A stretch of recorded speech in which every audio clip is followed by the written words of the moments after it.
மக்களின் முதல்வரும் அஇஅதிமுக பொதுச் செயலாளருமான செல்வி ஜெயலலிதா தமிழக முதலமைச்சராக மீண்டும் அரியணை ஏற வேண்டி கோயில்கள், தேவாலயங்கள் மற்றும் மசூதிகளில் தொடர்ந்து சிறப்பு வழிபாடுகள் நடைபெற்று வருகின்றன.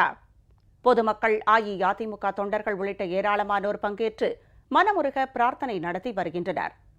மக்களின் முதல்வர் செல்வி ஜெயலலிதா மீண்டும் தமிழக முதலமைச்சராக அரியணை ஏற வேண்டி கன்னியாகுமரி மாவட்ட அஇஅதிமுக சார்பில் கன்னியாகுமரி பகவதி அம்மன் கோவிலில் அபிஷேகம் மற்றும் சிறப்பு வழிபாடுகள் நடைபெற்றன. இதில் அமைச்சர் திரு அக்ரி எஸ் கிருஷ்ணமூர்த்தி மற்றும் கழக நிர்வாகிகள் பங்கேற்றனர். திருவள்ளூர் மேற்கு மாவட்ட அஇஅதிமுக சார்பில் திருவாலங்காடு ஒன்றியத்திற்குட்பட்ட மணவூர் கிராமத்தில் உள்ள திருநந்தீஸ்வரர் திருக்கோயிலில் 108 சங்காபிஷேகமும் சிறப்பு யாகமும் நடைபெற்றன. இதில் அமைச்சர் திரு பி ரமணா மற்றும் கழக நிர்வாகிகள் ஏராளமானோர் கலந்து கொண்டனர்.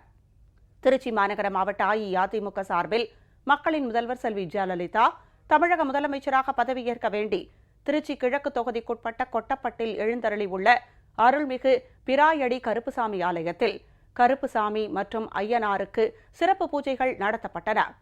பூஜையில் கலந்து கொண்ட பக்தர்களுக்கும் பொதுமக்களுக்கும் அன்னதானம் வழங்கப்பட்டது. அதனைத் தொடர்ந்து 108 தேங்காய்கள் உடைக்கப்பட்டன. இந்நிகழ்ச்சியில் கழக நிர்வாகிகளும் பொதுமக்களும் ஏராளமாக கலந்து கொண்டனர்.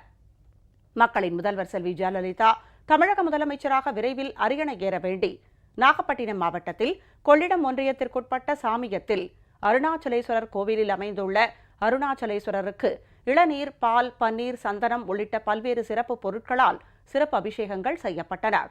இந்நிகழ்ச்சியில் கழக நிர்வாகிகள் மற்றும் பொதுமக்கள் ஏராளமானோர் கலந்து கொண்டனர். கிருஷ்ணகிரி மாவட்டம் ஓசூர் நகர ஒன்றிய அஇஅதிமுக சார்பாக ஓசூரில் அமைந்துள்ள ஸ்ரீ மரகதாம்பிகை உடனுரை ஸ்ரீ சந்திரசூடேஸ்வர சுவாமி திருக்கோவிலில் இறைவன் இறைவிக்கு அபிஷேகங்களும் ஆராதனைகளும் நடைபெற்றன.